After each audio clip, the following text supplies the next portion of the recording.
Queue న్యూస్లో పనిచేయటకు senior video editors కావాలను సంప్రదించవలసిన నెంబర్లు 8688960884. ఇక మరోవైపు ఇప్పుడు ప్రధానంగా రాష్ట్ర వ్యాప్తంగా ఉత్కంఠగా ఎదురు చూస్తా ఉన్నారు. మా గురించి కనీసం మాట్లాడుకుంటలేరని చెప్పేసి ఇక్కడ డిఎస్సి అభ్యర్థులు ఇటు గ్రూప్ 2 అభ్యర్థులు క్లియర్ గా ఎదురు చూస్తా ఉన్నారు. క్యూ న్యూస్ లో ఇప్పుడు మేము ఈ విషయాలు చెప్పేసరికి అరే మా గురించి మాట్లాడతలేరు కనీసం అని అనుకుంటున్నారు. 100% దయచేసి మీకు చేతులు జోడించి చెప్తా ఉన్నాము రాష్ట్ర ప్రభుత్వానికి, దయచేసి ఈ గ్రూప్ 2 అభ్యర్థులకు సంబంధించి కానీ తర్వాత డిఎస్సి అభ్యర్థులకు సంబంధించి కానీ వాళ్ళ న్యాయమైనటువంటి డిమాండ్ అది. పాపం చచ్చిపోతా ఉన్నారు, తర్వాత మొత్తం కూడా నరాలు తిరిగే ఉత్కంఠ ఉన్నది వాళ్ళ దగ్గర. ఏం చేయాలనో అర్థమైతలేదు. ఇప్పుడు 18వ తారీఖు నాడు పరీక్షలు అంటే హాల్ టికెట్ డౌన్లోడ్ చేసుకుంటారు. హాల్ టికెట్ డౌన్లోడ్ చేసుకున్నా కూడా ఒరిగేది ఏం లేదు, పోస్ట్ పోన్ చేయండి. హాల్ టికెట్లు డౌన్లోడ్ చేసుకున్నారు కాబట్టి వాళ్ళు పరీక్ష రాయడానికి సిద్ధంగా ఉన్నారు అనేటువంటి కొన్ని మాటలు చెప్తా ఉన్నారు. ఇది కరెక్ట్ కాదు. ఎందుకనంటే అసలు యాక్చువల్ గా పరీక్ష పెడతారని చెప్పేసి చెప్తే హాల్ టికెట్ డౌన్లోడ్ చేసుకుంటారు. అయితే గతంలో మీరు ఒకసారి గత చరిత్రను కూడా ఒకసారి మీరు తిరిగి చూసుకోండి. వైఎస్ రాజశేఖర రెడ్డి గారు ముఖ్యమంత్రిగా ఉన్నప్పుడు అప్పుడు 50,000 పోస్టులతోటి ఇక్కడ ఉపాధ్యాయ పోస్టుల నియామకానికి కోసం నోటిఫికేషన్ జారీ చేసిన తర్వాత దగ్గరికి వచ్చిన తర్వాత ఒక 2 రోజులు ఉండగా మళ్ళీ ఆ నోటిఫికేషన్ని అంటే వాయిదా వేస్తూ నిర్ణయం తీసుకున్నారు. అంటే మనము పోస్ట్ పోన్ చేయడం పెద్ద విషయం కాదు, దానివల్ల ఎలాంటి న్యాయపరమైనటువంటి సమస్యలు రావు. తర్వాత ఇంకేంటంటే నిరుద్యోగులే కోరుకుంటున్నప్పుడు చేస్తే బాగుంటుంది. దయచేసి మంత్రులందరూ కూడా ఆలోచించండి, దయచేసి ఎమ్మెల్యేలారా మీరు చెప్పండి. తర్వాత ముఖ్యమంత్రి గారు నిజంగా కూడా నిరుద్యోగుల పట్ల సానుకూలమైనటువంటి దృక్పథంతో ఉండే వ్యక్తి ఆయన, నిజంగా నిరుద్యోగుల బాధలు తెలిసినటువంటి వ్యక్తి. ఎందుకంటే పాలమూరు బిడ్డ ఆయన కాబట్టి ఆయనకు అన్ని బాధలు తెలుసు. 100% ఆయన కూడా సానుకూలంగా స్పందించి ఇటు సీతక్క కానీ అటు భట్టి విక్రమార్క గారు కానీ తర్వాత ఇక్కడ దుద్దిల శ్రీధరబాబు గారు కానీ తర్వాత కోమటిరెడ్డి వెంకటరెడ్డి గారు కానీ మంత్రులందరూ కూడా అంటే పొన్నం ప్రభాకర్ గారు కానీ ఇక్కడ మంత్రులందరూ కూడా దీనిపైన ప్రధానంగా చర్చించండి దయచేసి. ఎందుకనంటే ఒక్క ప్రాణం పోయినా కానీ మనం తీసుకురాలేము. ఎందుకంటే చాలా ఆవేదనతో ఉన్నారు, చాలా కష్టాల్లో ఉన్నారు, చాలా బాధతో ఉన్నారు. గుండె నిండా బరువెక్కినటువంటి బాధతోటి కొన్ని వేల ఫోన్లు వస్తున్నాయి. ఆ ఫోన్లు లిఫ్ట్ చేయలేక చచ్చిపోతున్నాం. ఒకవేళ వాళ్ళని కొంచెం సీరియస్ అయితే వాళ్ళు బాధపడుతున్నారు. అన్నా మేము ఇంకా చివరి పరిస్థితుల్లో ఉన్నామన్నా, మేము ఏం చేయాలని అర్థమైతలేని చెప్తా ఉన్నారు. దయచేసి అర్థం చేసుకోండి. ఇది ఎవరి కోసమో ఎవరికో లబ్ధి ఏం పొందదు. 100% మీరు చేసినటువంటి ఏదైతే మంచి పని ఉన్నదో ఆ మంచి పని వాళ్లకు ఎవరికి నిరుద్యోగులకు మీరు అందించాలనుకున్నటువంటి ఫలాలు అందాలంటే 100% మీరు పోస్ట్ పోన్ చేయాల్సినటువంటి అవసరం 100% తక్షణమే ఉన్నది. కాబట్టి 1000% ప్రభుత్వం దీనిపైన 100% నిర్ణయం తీసుకోవాలి. ఇవాళ ముఖ్యమంత్రి గారి మీటింగ్ ఉందని తెలిసింది, తర్వాత ఇక్కడ ఐఏఎస్ అధికారులతో ఐపీఎస్ అధికారులతో ఉందని తెలిసింది. 100% అందులో ఇక్కడ ఐఏఎస్ అధికారులు ఎవరంటే ఇప్పుడు విద్యాశాఖ నుంచి కూడా ఉంటారు, తర్వాత ఇక్కడ టీజీపీఎస్సీ సెక్రటరీ కూడా ఉండే అవకాశం ఉంటుంది. కాబట్టి దయచేసి గ్రూప్ 2కు సంబంధించి కానీ తర్వాత ఇక్కడ ప్రధానంగా ఇప్పుడు డిఎస్సి అభ్యర్థులు మొత్తం కూడా మెంటల్ టెన్షన్ తోటి మొత్తం పిచ్చి అయిపోతున్నారు. కాబట్టి 100% డిఎస్సి అభ్యర్థులకు కానీ తర్వాత గ్రూప్ 2 అభ్యర్థులకు కానీ అంటే గ్రూప్ 2 గ్రూప్ 3 ఒకసారి నిర్వహించండి, ప్రాబ్లం ఏం లేదు. ఎందుకంటే అవి సేమ్ సబ్జెక్ట్ ఉంటుంది, ఒకటే సబ్జెక్ట్ ఉంటుంది. కానీ ఇక్కడ గ్రూప్ 2 వేరు, తర్వాత ఇక్కడ డిఎస్సి వేరు. కాబట్టి ఈ రెండు చదువుకోవాలంటే మేము ఏం చేయాలో అర్థమైతలేదని చెప్పేసి వాళ్ళు తీవ్రమైనటువంటి ఆవేదనతో ఉన్నారు. మరీ ఎందుకు చెప్తా ఉన్నామంటే తీవ్రమైనటువంటి ఆవేదనతో ఉన్నారు. మీ ప్రభుత్వానికి చెడ్డ పేరు వచ్చేటువంటి అవకాశం ఉంటుంది. ఏమాత్రం ఒక ప్రాణం కూడా ఒకవేళ కోల్పోయినా కానీ రాష్ట్ర ప్రభుత్వానికి చెడ్డ పేరు వస్తుంది. దయచేసి ఆలోచించండి. ఎందుకంటే దీన్ని అడ్వాంటేజ్గా తీసుకోవాలని చెప్పేసి బీఆర్ఎస్ భావిస్తూ ఉంది. కాబట్టి మీరు నిర్ణయం తీసుకోండి. దయచేసి ఇంతగా ఎందుకు చెప్తా ఉన్నామంటే ఆవేదనతో చెప్తా ఉన్నాం, బాధతో చెప్తా ఉన్నాం. ఎందుకంటే గ్రౌండ్ లెవెల్కి వెళ్ళి వాళ్ళ దగ్గరికి కలిసి వాళ్ళతో మాట్లాడినాం కాబట్టి చెప్తా ఉన్నాం. దయచేసి ప్రభుత్వం దీనిపైన ఇవాళ సానుకూలమైనటువంటి నిర్ణయం తీసుకోవాలి. 100% అక్కడ డిఎస్సి అభ్యర్థులకు కానీ ఇటు గ్రూప్ 2 అభ్యర్థులకు కానీ ఊరటనిచ్చేటువంటి ప్రకటన చేయాలి. దీనివల్ల రాష్ట్ర ప్రభుత్వానికి వచ్చినటువంటి నష్టం లేదు, లాభమే జరుగుతుంది. తర్వాత ఇంకొక విషయం చెప్తా, అసలు యాక్చువల్గా ఎందుకు పోస్ట్ పోన్ చేయాలి అట్లయితే 15 నుంచి ఏం చేసినరా పీక్తున్నారా ఇట్లా కూడా ఒక్కొక్క డైలాగ్ కొట్టినరు.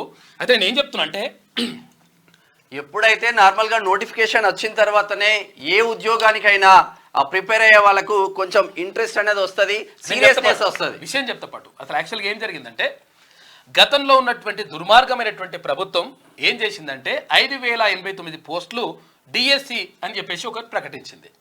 అంటే ఉపాధ్యాయ పోస్టులు 5,089 వేసింది.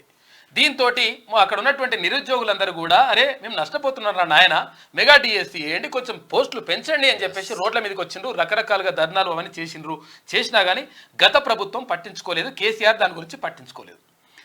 5,089 పోస్టులు వేస్తే ఇక అందులో ఏమైందంటే అసలు యాక్చువల్గా 5,089 పోస్టులు వేస్తే ఏమైంది, ఇప్పుడెందుకు 11,000 పోస్టులు వేస్తే ఏమైందని అనుకుంటే, ఇక్కడ 5,089 పోస్టులు ఉన్నప్పుడు అక్కడ స్కూల్ అసిస్టెంట్ పోస్టులు ఉంటాయి కదా, హై స్కూల్లో టీచర్ ఉంటాయి పోస్టులు ఉంటాయి కదా, స్కూల్ అసిస్టెంట్ పోస్టులకు సంబంధించి ఆ 5,089 పోస్టుల్లో పోస్టులు లేవు. దీంతో చాలా జిల్లాలో చాలా సబ్జెక్టులకు సంబంధించి 0% అక్కడ ఖాళీలు చూపించినాయి. అసలు ఖాళీలే లేవు, తర్వాత రిక్రూట్మెంటే లేదు. దాంతో అసలు యాక్చువల్గా ఏమైందంటే ఈ ఎవరైతే స్కూల్ అసిస్టెంట్కు ప్రిపేర్ అవుతున్నటువంటి బీఎడ్ అభ్యర్థులు ఉంటారో వాళ్ళకు డిఎడ్ పాపం ఇది కూడా లేదు, ఏది ఎస్జిటి అవకాశం కూడా లేదు.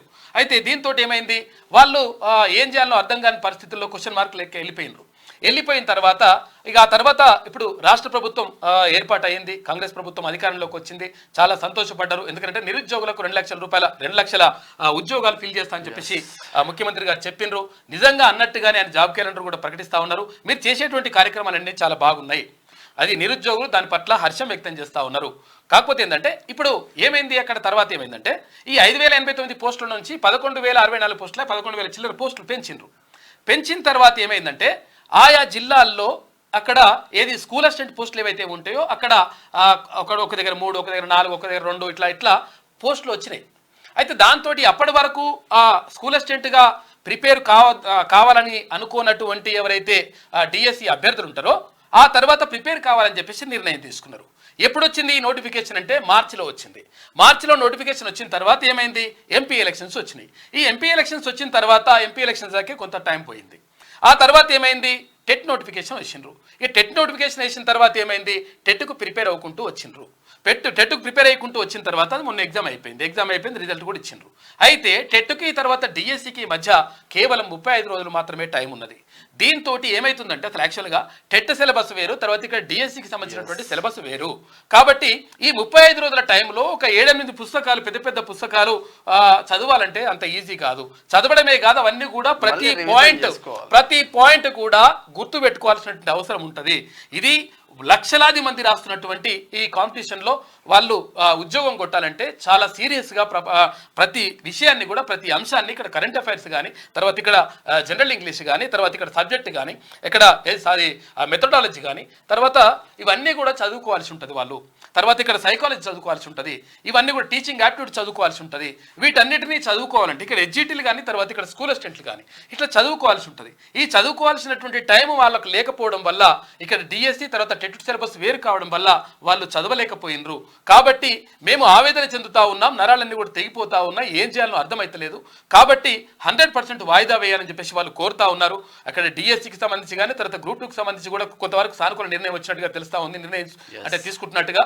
కాబట్టి ఇక్కడ డిఎస్సిని కానీ, తర్వాత ఇక్కడ గ్రూప్ 2ని కానీ, అరే మళ్ళీ ఒక డౌట్ రావచ్చు, మరి ఎట్లా ఇప్పుడు అది అయింది, అది డిఎస్సిని వాయిదా వేస్తే మళ్ళీ గ్రూప్ 2 కూడా వాయిదా వేస్తే రెండోసారి మళ్ళీ క్లాష్ అవుతాయి కదా, మళ్ళీ కూడా ఇబ్బంది అవుతుంది అంటే అట్లేం అవసరం లేదు. డిఎస్సిని ఇక్కడ నుంచి సెప్టెంబర్ వరకు, అక్టోబర్ వరకు అట్లా పోస్ట్ పోన్ చేయండి. ఆ తర్వాత డిసెంబర్లో గ్రూప్ 2ని పెట్టండి, పెట్టేస్తే దీనికి మళ్ళీ గ్యాప్ వస్తుంది. కాబట్టి ఎవరు కూడా నిరుద్యోగులు అంటే మెజారిటీ పీపుల్ ఎవరైతే ఉన్నారో వాళ్ళని నిరుద్యోగులని దృష్టిలో పెట్టుకొని మీరు ఆలోచించండి. మెజారిటీ అని కాదు, మ్యాక్సిమం మేము పోయిన వాళ్ళందరూ కూడా 99 మంది ఈ వాయిదాను కోరుకుంటా ఉన్నారు. దయచేసి ప్రభుత్వం దీనిపైన సానుకూల నిర్ణయం తీసుకోవాలి. మీరు మంచి చేద్దామని అనుకుంటున్నారు, అయితే మరి ఎవరు మిస్గైడ్ చేస్తున్నారో అర్థమైతలేదు. కానీ 100% వాళ్లకు అంటే సానుకూలమైనటువంటి నిర్ణయం తీసుకోండి. ఇవాళ సాయంత్రంలోగా ఇది డిఎస్సికి సంబంధించి కానీ, తర్వాత గ్రూప్ 2కి సంబంధించి కానీ వాయిదాకి సంబంధించి నిర్ణయం తీసుకోవాలని చెప్పేసి మంత్రులను, తర్వాత అక్కడ ముఖ్యమంత్రి గారిని ప్రధానంగా విజ్ఞప్తి చేస్తూ ఉన్నాం. ఎందుకంటే క్యూనూస్ తరఫున కూడా, ఎందుకంటే వాళ్ళు అడుగుతా ఉన్నారు, అన్న మేము కాంగ్రెస్ పార్టీ కోటేయమంటే విషయం, తర్వాత మేము పుస్తకాలు వదిలిపెట్టి ఊర్లలో పోమంటే పోయినామన్నా, కాకపోతే ఏంటంటే మాకు ఇట్లా అన్యాయం జరుగుతుందంటే, అన్యాయం జరుగుతుందంటే వీళ్ళ గొంతమ్మ కోరికలు ఏం కోరతలేరు, వాళ్ళు జస్ట్ వాయిదా ఏమంటున్నారు. దీనివల్ల న్యాయపరమైనటువంటి చిక్కులు కూడా ఏం రావు, రాష్ట్ర ప్రభుత్వానికి మంచి పేరు వస్తుంది. కాబట్టి దయచేసి ఆలోచించండి. ఇక మరోవైపు ఇంకోటి ఏంటంటే, నిన్న చిక్కడపల్లి లైబ్రరీలో మొత్తం కూడా అది పోలీసులు లాఠీ చార్జ్ చేసిండ్రు. తర్వాత ఇక్కడ అంతా కూడా జరిగింది. తర్వాత అక్కడ మహిపాల్ యాదవ్ మహిపాల్ యాదవ్ను కూడా అరెస్ట్ చేసిండ్రు. ఇది కరెక్ట్ కాదు. ఎందుకంటే ప్రజాస్వామ్యయుతంగా సరే ఏదో నడుస్తూ ఉంటే ఇట్లా అరెస్ట్ చేసి తర్వాత అక్కడ భయభ్రాంతులకు గురి చేయడం మాత్రం ఎట్టి పరిస్థితుల్లో కరెక్ట్ కాదు. కాబట్టి మహిపాల్ యాదవ్ను 100% రిలీజ్ చేయాల్సిన అవసరం ఉన్నది. చాలా మంది అక్కడ అభ్యర్థులను కూడా గ్రూప్ 2 అభ్యర్థులు, డిఎస్సీ అభ్యర్థులు, అమ్మాయిలు కూడా అరెస్ట్ చేసిండ్రు. తర్వాత ఇది కరెక్ట్ కాదు. ఎందుకంటే గత ప్రభుత్వం ఇటువంటి చర్యలు చేపట్టడం వల్లనే గత ప్రభుత్వానికి నష్టం జరిగింది. మొత్తం మీద కుడిచిపోయినరు వాళ్ళు. కానీ ఇప్పుడున్నటువంటి ప్రభుత్వం మీరు నిజంగా కూడా చిత్తశుద్ధితో ఉన్నారు.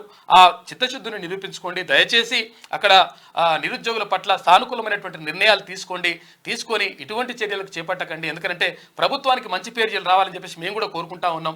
ఎందుకంటే గతంలో మొత్తం కూడా నష్టపోయినాం కాబట్టి చెప్తా ఉన్నాం. కాబట్టి దయచేసి దీనిపైన ఆలోచించాలి. ఎందుకంటే ఇంతసేపు ఎందుకు మాట్లాడుతున్నాడు ఏం కథ అంటే, ఎందుకంటే ఒక్క ప్రాణం పోయినా కానీ మనం తీసుకురాలేమన్నా.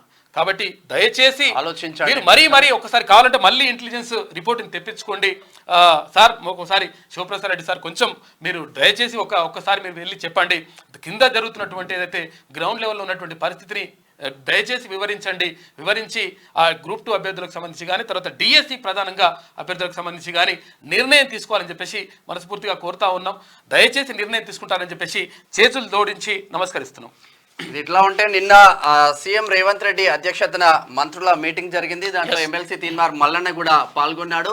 తీన్మార్ మల్లన్న కూడా పదే చెప్తా ఉన్నారు. కోదండరామ్ సార్ కూడా పదే చెప్తా ఉన్నారు, డిఎస్సి ఒకటి వాయిదా వేయండి, విద్యార్థుల కోసం మీరు వాయిదా వేయండి, చేసే మంచి పని చేస్తా ఉన్నారు కానీ వాళ్ళని ఇబ్బంది పెడతా ఉన్నారని నిన్న సీఎం తో కూడా మాట్లాడినట్టు తెలుస్తా ఉంది.